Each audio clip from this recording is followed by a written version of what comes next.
Good morning, class. Welcome back. So in 2 weeks, the same time, the same place, we're going to have our wonderful midterm number 1. So yeah, okay. Don't worry. It'll be fun. Exact same format as the past couple years. Not during pandemic, of course. In person.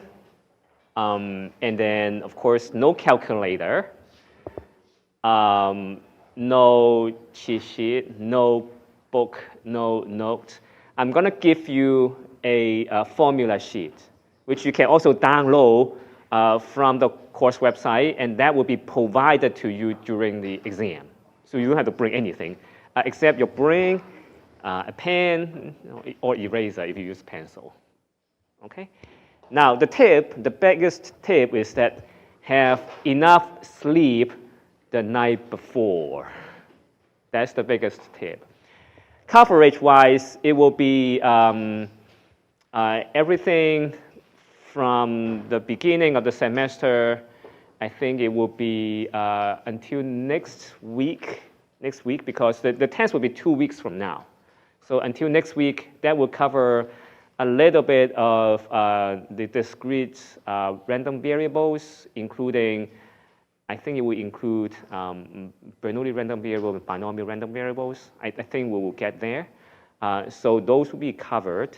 And then anything after that, I would set a cutoff. Anything after that, at one point, I would say no more. Okay? Homework-wise, it will be homework not 0. Okay, homework 1. Homework 2, and some of the problems in homework 3. Okay, because homework 3 will be given tonight, and you will have a chance to look at those problems. And don't worry, we'll provide enough resources to help you understand the parts that we will test you on in homework 3. If you have a DRC letter, I should have reviewed everyone, and I should have submitted those instructions to the DRC Center. If for any reason you haven't heard of those from the DRC Center or from me, let me know. Just keep sending me email. I will make sure that those will be in place. DRC students, you will be asked to go to the DRC Center and take the test over there. I will send the test over to them a few days before your test. So don't worry about that. Okay. So that's midterm number 1, and the class policy is that if you are not able to take midterm number 1 due to whatever reason, job interview, you are sick or whatever, okay, send me a note before the midterm, okay? Don't just suddenly disappear. That I'm not going to make up for you, okay? So, but if you do need, send me an email. I'll put it into the system, and then your percentage for midterm number 1 will be transferred to, you can choose midterm number 2 or the final exam, okay? So that percentage can transfer. Now, the policy also says that if you transfer everything for the final exam and then you're sick on the final exam, then we need to sit down and have some coffee and discuss the follow-up plan. Okay? All right, so that's the policy. Is it clear? Any questions so far? Now, if you want to know what will be tested in the midterm number 1, just look at the past exam questions that I posted online. It will be more or less the same style. Okay, not the same question, of course. Same style, same level of difficulty. Okay, so that will give you an idea on how to prepare. And don't ask for additional exams from your previous students. I promise it will be new. So you don't have to ask for, oh, what would be the exam for 2020? No, it will be brand new for 2022. Every year, it will be brand new. Okay. Good? Okay. So now let's talk about lecture 3.3, cumulative distribution function. Now, if you recall what we have done before, on the past 2 lectures, we started to talk about random variables. Okay? Now, what are random variables? They are mathematical objects that has a thing called the probability mass function. The probability mass function is just the limiting thing of a histogram. If you run a histogram, you know you throw a die a couple times today, you draw the histogram, it's going to be different from the histogram that you're going to get tomorrow, right? And when you do this experiment infinitely many times, you're going to converge to some object, and that's called the probability mass function. Now, let's look at the following question. The question is as follows. So you are given 4 numbers, 0.1, 0.4, 0.2, and 0.3. Those are your mass on this probability mass function. Or think about that, they are the histogram. I give you the histogram. This histogram has 4 states, 1, 2, 3, and 4, and then they each have a height. The height will tell you the probability of getting that number. So you will have 40% probability of getting a 2, 30% probability of getting a 4. So this histogram is given to you. Now, here's the game. I want you to draw 100 random numbers according to this probability mass function. How are you going to do that? Let's step back a little bit. Why do I need to do it? Well, right? Now, in many machine learning problems, you do want to draw samples. The samples are not drawn uniformly across the board. The samples are drawn according to certain distribution. For example, you know that there's a diabetes experiment, and so the distribution of the age of your patient will follow some kind of Gaussian distribution, and then their BMI will follow some kind of bimodal distribution. And so you want to create a training set, synthetic training set, to train your model. In that case, how we're going to generate the synthetic training set? Of course, you need to go to the random number generator, draw the samples according to those models. And here is the simplest possible example you can construct. It will be a 4-state discrete random variable with this simple histogram. How are you going to draw random samples according to this histogram? Now, if you know how to do this, probably you can generalize a little bit with your imagination. You can start to draw whatever distribution you have. So let's go back to this question. How are you going to draw random numbers from this distribution?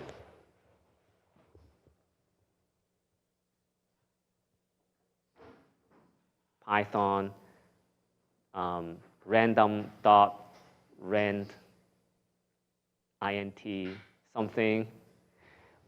What's your thought?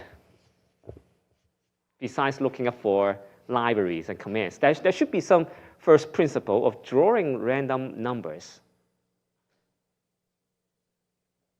Right? There should be some ways. How would you approach this problem? Any random thought? Just some wild guess. Anyone? Now, what can we draw? Okay, let's see. What can we draw? Okay, so I give you a random number generator. This random number generator, I tell you, it can draw any real number, 16-point floating point, okay? Basically the real number, from 0 to 1. I give you this random number generator. I give it to you. So you can draw whatever number according to this random number generator, uniform across the board from 0 to 1. That's given to you, okay? So how are you going to draw 100 samples with this random number generator that will follow this distribution? Yes?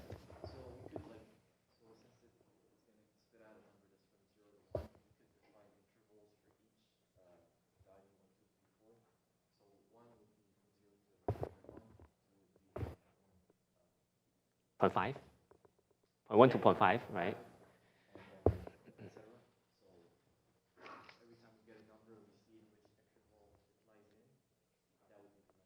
Okay, so do you guys hear the suggestion here?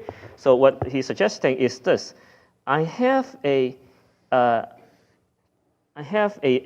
line, okay, from 0 to 1. From 0 to 1.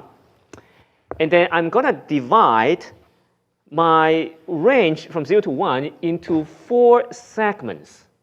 Okay? So the first segment will have a height of 0.1. The second segment will have a height of 0.4. And then here I have 0.2, and I have 0.3. And because these four numbers, when you add them, they will give you 1, you're guaranteed that these four segments will end up to 1. And so what can I do is that I'm going to draw a random number. I'm going to draw a random number. Let's say, draw here. Okay, a random number that is 2.5, let's say. Okay, I go to the random number generator, click a button, it gives me 0.25. 0.25. Then I go to these four buckets. I see, okay, it falls into the second bucket. Then I label it with 2 because of the second bucket. Similarly, if I get a number of 0.82, 0.82, okay, according to this random number generator, I'm going to land here. Then I say, okay, it belongs to the fourth bucket. So for this sample, I'm going to assign it a label 4. So if you do this exercise many, many times, 100 times, what will you end up having? Yes? You wouldn't have a normal distribution. You will have 100 samples. There will be a certain number of samples that will go to the first bucket. Certain number of samples will go to the second bucket. And guess what? If you have 100 samples, you will have some numbers here. You will have more samples here, and then some samples here, and then some samples there. And the number of samples that will fall into the spin will more or less follow this distribution, because if I put a sample, draw as a random sample from 0 to 1, well, you will have a higher probability of landing on the second bucket than the first bucket. And so you will have more in the second bucket. So by doing this infinitely many times, you are going to reconstruct this probability mass function. And this is indeed the way to generate random numbers according to the distribution you want. It's very simple, okay? Now, there is an operation that you are actually doing when you are looking at this interval. What are you in fact doing is that when you go to the first state, you're gonna say, okay, 0.1, okay, 0.1. Then what is this value? You're gonna add 0.4 to the 0.1. So this is like a cumulative sum to the second state. So when you go to the second, so this is state 1, this is state number 2.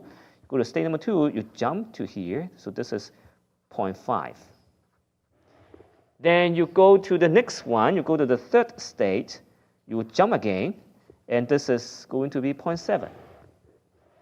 Then you go to the last one, you jump again, then you will go to 1. So from the probability mass function, I am going to draw you the staircase function, which is the cumulative sum according to each state. State number 1, I add once. Statement number 2, I add twice. Statement number 3, 3 times. Statement number 4, 4 times. And after 4 times, I will get 1. And when you look at this diagram, you can see there is a one-to-one correspondence between this thing, it's called the probability mass function, PMF, and there's a name for this guy, it's called the CDF, the cumulative distribution function, which is the title of today's lecture. There's a one-to-one correspondence, clearly, because if you have a PMF, you're going to get a CDF. If you have one CDF, you're going to get a one PMF. The relationship between the two is obvious. You start with a PMF, you take the cumulative sum, then you can get to the CDF. If you start with the CDF, you take, not the sum, the opposite of sum is subtraction difference. So you take the difference, you go back to the PMF. There's a very simple relationship between the two. Now, this is a discrete random variable. If we have a continuous random variable, what would be the correspondence here? You have a continuous distribution. What is the cumulative sum? Sum, okay? Sum is a discrete thing. What is the continuous analogous of sum? Integration. So you should expect when we go to chapter 4, you will see the integration of the probability density function that will give you the CDF. And then what would be the analogous thing for subtraction? Not integration, differentiation. Okay, just keep in mind that as we go to chapter 4, you're going to see integration, differentiation that is used to establish the connection from the PMF to CDF, or PDF to CDF, or the reverse direction. So this is called the CDF. And and here's the diagram illustrating the idea. So you draw a random number, and then you go all the way back to the state. Okay, so what is a CDF? So let me define it more carefully. The probability mass function is given by this px. And here, of course, you have a dummy variable. I call it x prime. This x prime is a running index. If you don't like x prime, you call it y. You don't like y, you call it apple. You call it orange. So that's a dummy variable. It is here. Now, the definition of the CDF is that it is the probability of this random variable x, and it's less than a state small x. Again, the small x is just one of the possible states that you're looking at. So if you don't like this small x, you can say, I want to have x less than some number a. The a could be state 3, okay, in our previous example, the third stage. So a would be 3. In that case, you will have this function called a CDF. It will be the CDF of the random variable x evaluated at this state a. And the definition here would be the summation of your px. This is your x prime, which is your running index. This is the PMF. You're going to sum up until your a. Okay, so this is your running index x prime. You're going to sum the PMF all the way from minus infinity until a, and then you will stop. This is the definition of the CDF, and it makes sense. If you look at the diagram I showed you before, you're really just taking the cumulative sum. And here's a very simple example. Once you understand it, the CDF is just nothing. Okay, so let's say we have a PMF that has 3 states, 0, 1, and 4. Okay, 0, 1, and 4. You have 3 states. The probability of getting a 0 is 1/4, and then the probability of getting a 1 is 1/2, and 1/4 for the state of 4. This is the PMF, half, a quarter, a half, and quarter, 0, 1, and 4. What is the CDF? Now, let's recall the formula, and let's see if the formula makes sense. The formula says I have this Px of x prime, and then x prime has to be less than or equals to a. So this is the definition of fx evaluated at a. So how do we do that? So you look at fx, how many states do I have? I have 0, 1, and 4. So I need to evaluate 0, I need to evaluate 1, and I need to evaluate 4. 0, 1, and 4. Now what is 0? 0 is just probability of x less than or equals to 0, because you include the 0, so you have 1/4. Fx of 1, this is p of x is less than equals to 1. Then you have 1/4 plus 1/2, so you have 3/4. The last one is fx evaluated at 4, so you have x less than 4. So then it will just be the sum of all these 3 numbers, so you get 1. Right? It's that simple. Now, in this diagram, you can see that I put a solid dot somewhere at every transition point. Notice that the dot is always at the top, not at the bottom. It's always on the left, not on the right. And there is a reason. It's because when you are at 0, in this case, right, when you're at 0, the probability, the cumulative distribution at 0 is a quarter. It's not 0. It's not at the bottom. It's actually at the top. When you are at 1, your fx at 1 is 3/4. So it has to be up there. It's not 1/4, and so the dot is not on the right. The dot is always on the left. Okay, so on the level, it's always on the left, it's always on the top. This is coming from the definition of the CDF because of the equality inside this probability that forces you to go to the left and forces you to go to the top. Okay, so don't draw me something like, this is just wrong. Okay, the dot has to be on the left, on the top. Another example, so this is the PMF of the English alphabets. I showed you this figure before. And you can just do this cumulative sum in Python or MATLAB. You can get to this curve. Okay, and there is a command in Python, there's a command in MATLAB, you can find it out. It's very easy. Okay.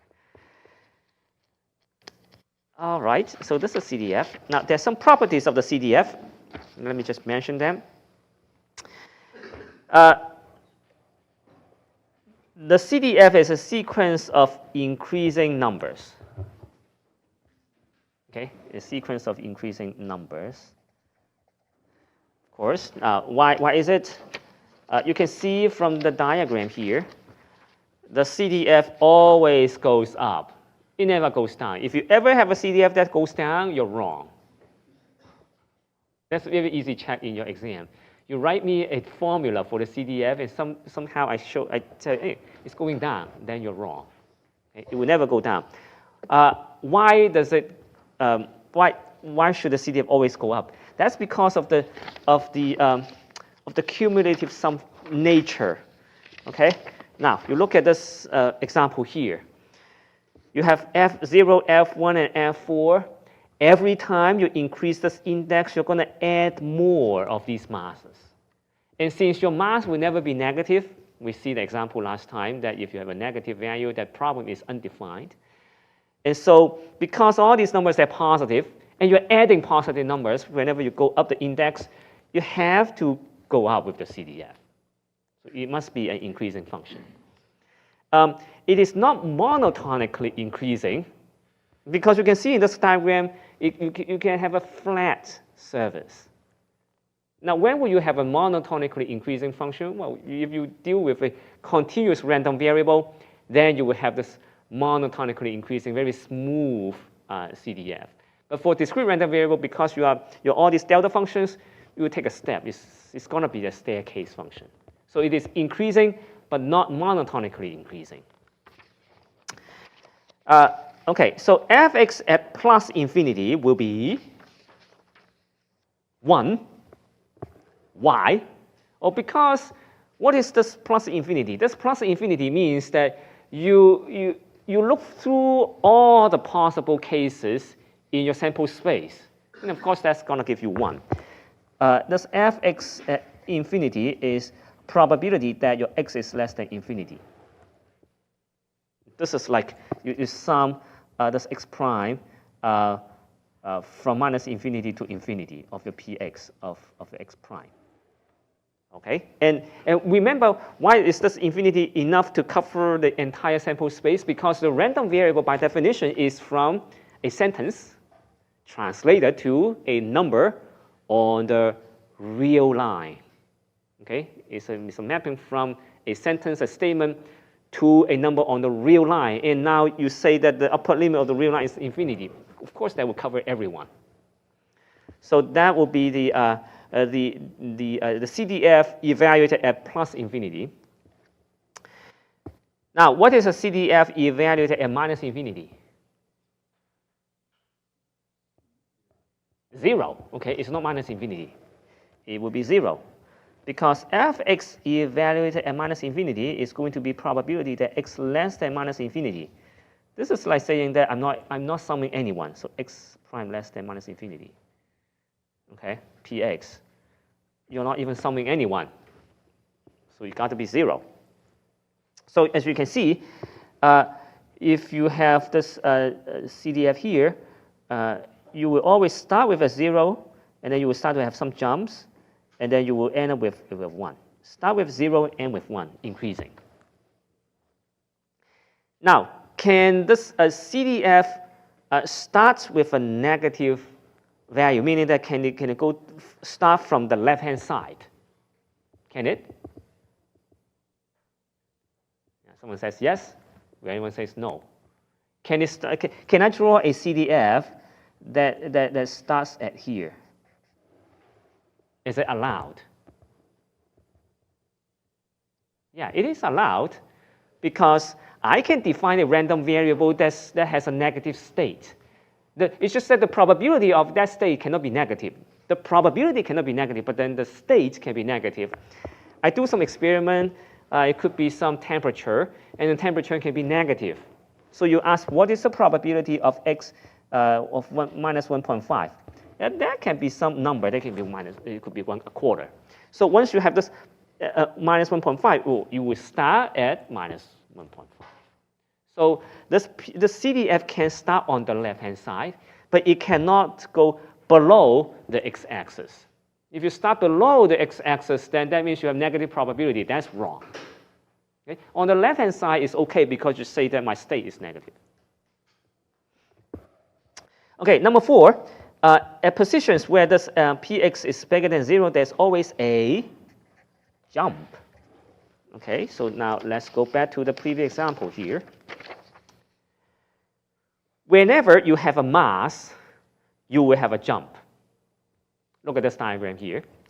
You have a mass at stage 0, you have a jump at stage 0. You have a mass at 1, you have a jump at 1. You do not have a mass at 2, so you do not have a jump at 2. You have a mass at 4, you have a jump at 4. Does it make sense? Okay, it's just because of definition here. So there's always a jump when you have a non-zero probability mass. Okay, the height of each jump, is the probability that x equals to a. What do I mean? Let's go back to this diagram, and once you understand it, you will understand everything. There is a jump. Okay, what is the height of the jump? Let's say I look at the second one. The height of the second jump, it will be 0.5. Where does this 0.5 coming from? This 0.5 comes from the height of this impulse. So if your impulse has a height of 0.5, your jump will be 0.5. And so if I give you a CDF, I tell you, hey, the height of this jump is 0.5. Immediately, you will know that the mass in the PMF will be 0.5. Okay? There's a one-to-one correspondence between the two. The way that you construct the CDF is that you take the cumulative sum. And therefore, as you take the difference, your height will map to the height of this PMF. The solid dot is always on the left. So these are the 6 properties of the CDF. Now, the discrete case is actually very easy to understand. As we go to the continuous case, you have to deal with derivatives, integrals, and then you need to deal with the limits. Normally, we don't touch on these things until we study on all these continuous random variables. But in this course, I decided to tell you earlier so that you at least have a concept. Oh, CDF means this creature. Okay, it has all these very simple properties. So that when we go to chapter 4, when we talk about all these integrations and differentiations, at least you have some backup. okay, in the discrete case to help you understand, visualize all these more difficult properties. Is it okay? The 6 properties of CDF? Okay. So converting between the PMF and the CDF, if I tell you the PMF, Px at xk, and then I ask you to, okay, I tell you the CDF, fx, then I ask you to find the PMF. It's given by this formula, okay? Fx at xk minus fx at xk minus 1. And this formula is a little bit complicated, but let's just go back to this diagram here. This 0.5, okay, this is the 0.5. 0.5, how do you calculate this 0.5? Well, you look at this point, okay? This point is 0.75. This is fx, no, okay, I should draw here, okay? This is fx at 1. And then this point is fx at 0, right? Okay? I'm just looking at this dot and this thing here. So I have fx at 1 and fx at 0. The difference, which is fx at 1 minus fx at 0, will give you the height of 0.5, which is this px at 1. So how do you understand this formula? I have px at 1. It has to be equal to fx at 1 minus fx at 0. Right, so okay. Then how do I calculate this px at 4? Okay, px at 4 will equal to fx at that state, which is 4 minus fx. Now, it's not 3, because in this example, 3 will just be the same as your, as your 1. Okay, so it has to be 1, because 4 is a valid state, 1 is a valid state, 0 is a valid state, 3 is not even in your sample space. Okay, so this is fx at 4 minus fx at 1. So that will give you 1 minus 0. What? 0.75. So that's going to give you 0.25. Okay. A previous example would be 0.75 minus 0.25. That will give you 0.5. So that is the meaning of this complicated proposition. It just tells you that if you want to calculate the PMF from the CDF, you can just take the difference between the two points. Okay, so next, here's an example. The same example, 0, 1, and 4. So you take these 3 states, so you can calculate px at 0, px at 1, px at 4. Basically, just calculate the thing I showed you before. Now, expressing a PMF as a delta functions. So this is more like a preparation for the continuous case. Now, for this delta function, for this PMF, PMF, you know, is just multiple deltas. And if you want to write it down mathematically, you can write it as this notation of summation of all these little delta functions. I'm not sure if you're familiar with the 301 material. This notation means that it is a delta function, and then you are shifting it to the right by k steps. Okay, so let's say here is a delta function. This is 2. Okay, then this delta function would be delta of x minus 2. And if you have a delta at 5, it would be delta of x minus 5. Do you guys follow? This is the definition of a delta function with a shift. And then here you multiply the delta function with a value. This value can be a higher value, can be a smaller value. This value, when you multiply with the delta function, you're going to scale the delta function to be a taller delta function or shorter delta function, right? So let's say I have a value of P2, I have a value of P5, I'm going to scale this delta function accordingly. Then I will have I will have this. This is P2 times delta of x minus 2. This is P5 times delta x minus 5. Of course, this is 2, this is 5. Then you sum them up. Because they don't overlap, you just sum them up, it will just become this a series of all these delta functions. So that would be your mathematical definition of your PMF. Or in other words, your PMF can be written as a string of delta functions with different heights. The heights, they are the PMF values. So for example, the three-state example I showed you before, where you have a quarter, a half, a quarter, then the PMF can be written as this string of delta functions. You have a state of 0, state of 1, state of 2. Oh, it should be state of 4, right? Okay, so you have a state of 4, then 0, 1, and 4, 0, 1, and 4. Then your CDF, when you take the delta function, when you sum, cumulative sum, accordingly in the continuous space, it will be the integration. A delta function, when you integrate, you will start to get this unit step function.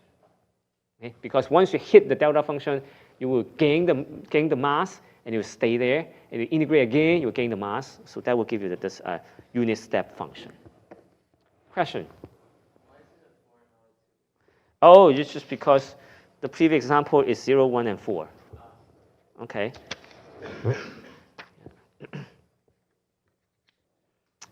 All right. So we don't need that until we go to the continuous case, but I just mention it so that we can prepare yourself for the continuous case. But the idea of CDF is that simple. Okay. It will be the cumulative sum of the PMF. Why do we talk about that? Well, generating random numbers is already one pretty big deal that you can use it for. Any questions so far? Okay, good. Okay. All right, if no question, I'm going to tell you, let's see, I have 12 minutes. Okay, so I'm going to tell you another thing that is very useful.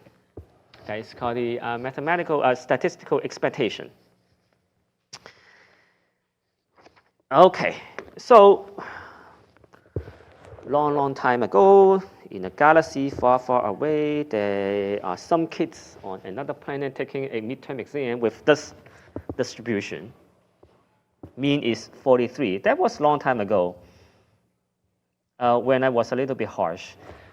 And then will improve, right? Improve over time, great inflation over time. So I adopt that policy. So it's not that bad nowadays.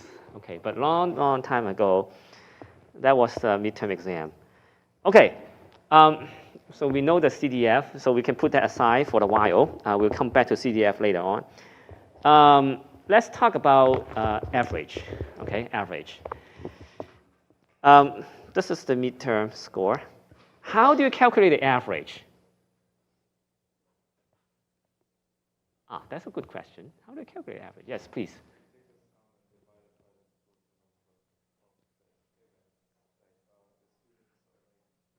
Sure. So what you're saying is that we look at this table, sum everyone up, divide by the total number of students. That's fine. Okay, let's cover this. I don't give you this table. What are you going to do? You only have access to this histogram. I know it's an approximation, it's not that accurate, but you have this histogram. How are you going to calculate the average? You have a histogram. The histogram is given to you already. Okay? You're not losing much, besides some decimal places. How are you going to calculate the average? Yes?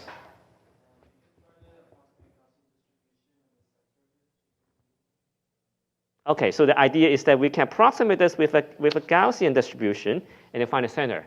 But you know, in most of my time here, we get bimodal. Okay, 2 bumps. So how am I going to fit a Gaussian over there? I need 2 Gaussians. So in that case, how am I going to find the average? So fitting Gaussian is not the right way. an alternative.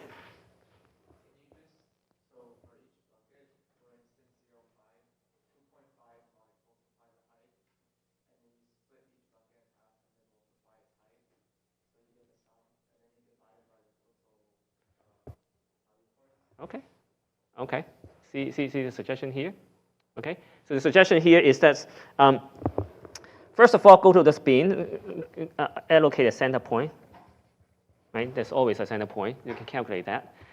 And then go to each bin. Count how many students fall into that bin. In this case, it will be 3 people. This case, it will be 9 people. You see that? Just 9 of those will have a score of 30. Okay, so 9 times 30. And here it will be, what would be the average? Is it like a 37 or 38? Maybe 38, okay? And here you have 14 people. So it will be 14 times 38. Right? So that basically you're looking at how many people will have this score, how many people will have that score. So just sum everyone up. In other words, you will have, so this is like a 5. So you have 5 plus 5 plus 5.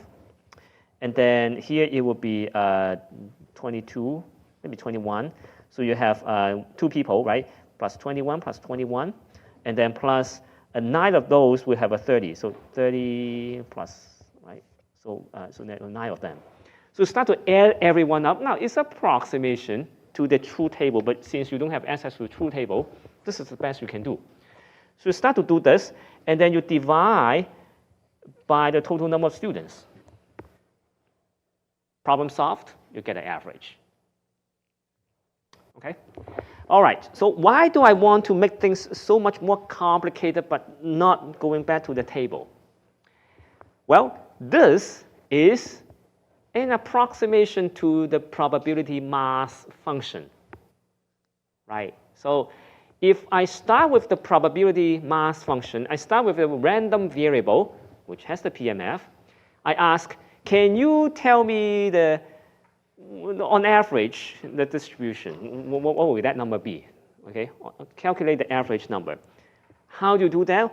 Well, if you are encountering that problem, of course you do not have access to the table. That just doesn't define, okay? It's not there. Then the way to calculate the average is that you look at the PMF, you look at the height of each bar, and then you count the people over there, or you count the probability over there. Then you start to sum the height times the state, and then the height, the state, right? And you sum everyone up, you will get the average. That is called the statistical expectation. Okay, so if you ever taking a statistics course, people tell you, take the expectation. It's just that. Okay, it's just that. Okay, so how do we define this expectation? This expectation is defined, there's a formula, okay, definition of this expectation. There's a formula, it would be this px, there's an x, and then you sum. Okay, so how do we visualize this? You have 3 things in this equation. You have this percentage, or the probability mass. It will be a number between 0 and 1. If it is 0.2, it means 20% or 0.2. Okay? There's a state. State would be 1 or 2 or 3 or 4. If you have a score, it could be 72, something like that. You sum everyone in the sample space. You take the sum, you get the expectation. And the idea is that simple. You have, let's say, you have 5 states, x1, 2, 3, 4, and 5. They do not need to be consecutive numbers. It could be just anything. And then you want to calculate this expectation. So basically, you just take this probability times the state, probability times the state. You add everyone up. You get this expectation. That simple. Okay. Now, what is the difference between this expectation of x, which is the sum of x times px of a little x here, and another, of course, in omega, of a px of x. without this little x here. Now, let me put a prime here so that you do not get confused. This prime means a running index. What is the difference between this equation and that equation? This, of course, will give you something. Yes? This is always 1. Okay? With an x, you get the average. Without the x, you're just summing the probabilities, then you're just going to give you 1. Do not mess up the two. Okay? They are different. When you sum the probability, you will never get a negative number. When you sum to calculate expectation, that can give you a negative number. Why? Because your state can be negative. Think about temperature. Okay? You can have a negative temperature, and so if you calculate the average temperature, you could be negative. So the average can be negative. The probability of getting that temperature cannot be negative. The probability is always positive. Okay, so now let's ask the following question. So you just told me all these probability, and then the expectation.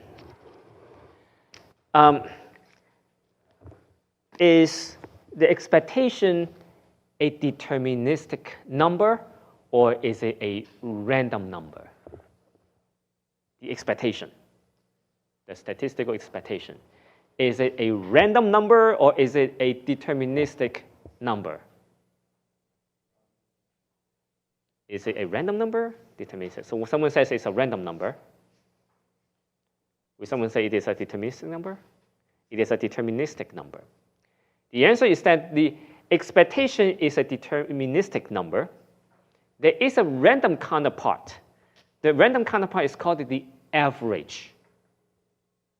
Okay? Now, remember this.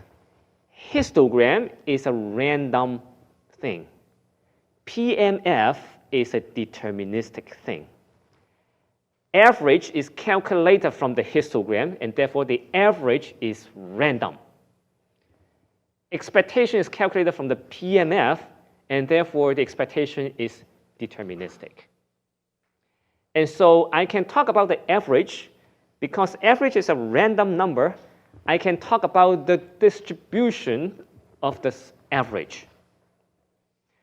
The average of the average will likely be the expectation. Okay? So the average of the average, or the expectation of the average, will be the original expectation. That's called the law of large number. Okay? All right. So let's go back to here. Right? I know you're very confused. In this world, there are two things. Okay, this is very important, okay? Very important. There's a thing called a histogram. There's a thing called a PMF. Histogram will converge to PMF as the number goes to infinity. Okay? Deterministic, random. You calculate average from the histogram. This is empirical, so this is random. You calculate the expectation from PMF. This is deterministic. Okay? And so as you take the number to infinity, the average will converge to expectation. Remember this four-corner diagram. Do not get confused. It will be extremely confusing as you go down the course, okay? People just get confused. Oh, sample average versus the population mean. Okay. Sample average is here, population mean is there. Okay, we'll get to that point later. Okay, but for now, just remember the difference between expectation and average. They're two different things. Okay, so I will stop at this point, and then as we come back, we're going to talk about more properties of the expectation. Okay, so I will see you next time.